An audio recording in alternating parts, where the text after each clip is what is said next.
Hello guys. So it's 2007 and you're again gathered for the ball in New Orleans.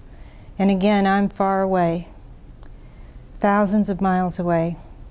And this year I feel very sad. I feel like I'm in an exile and I wish I was with you.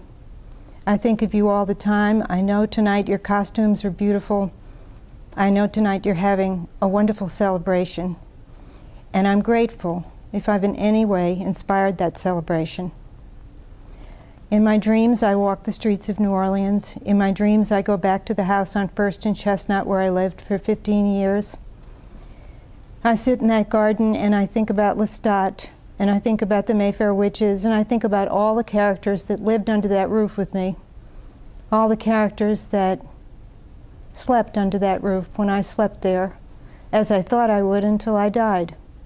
But a different challenge has come to me, a different spiritual season, and so I'm far away and I'm in the desert in California and I'm facing that new challenge, and it's very exciting to me, very exciting. It's perhaps, I hope, the best thing I've ever done. But when I think of you guys and when I think of Lestat and Louis and Armand and Claudia and Gabrielle and Mona Mayfair and all the characters I love, I feel alone.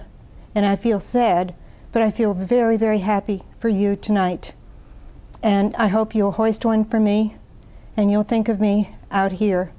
I believe so much in what you're doing. I believe so much in your love of beauty, your love of artifice, your love of the charm that you somehow got from the characters that I created. I'm so grateful for that. I don't really know how to talk about it without saying that again.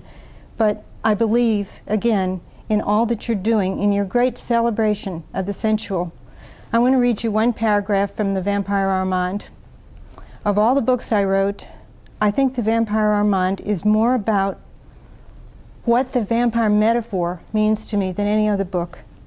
And it's also about my own journey to God, because in it, Armand, as you may or may not know, was struggling very, very much with his belief in God.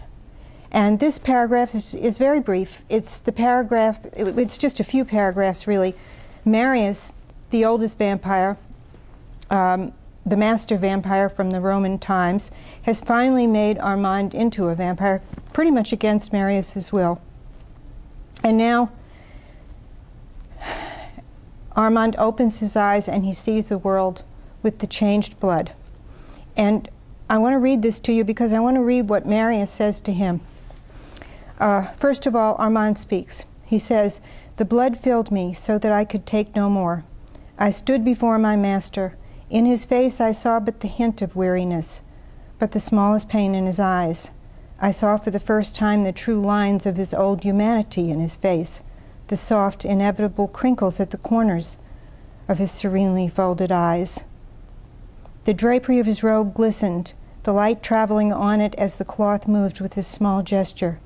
He pointed to the painting, the procession of the Magi. Your soul and your physical body are now locked together forever, he said. And through your vampiric senses, the sense of sight and of touch and of smell and of taste, you'll know all the world. Not from turning away from it to the dark cells of the earth, but through opening your arms to endless glory will you perceive the absolute splendor of God's creation and the miracles wrought in his divine indulgence by the hands of men." That's what the vampire metaphor meant to me. It meant opening your arms to the world. Even if you feel a darkness inside you, even if you feel that you're children of the night, it means reaching for joy and reaching for God's creation. And I hope you have a fabulous party tonight and that you reach for one another and you reach for the joy. And God bless you and keep you, and hoist one for me. Party on.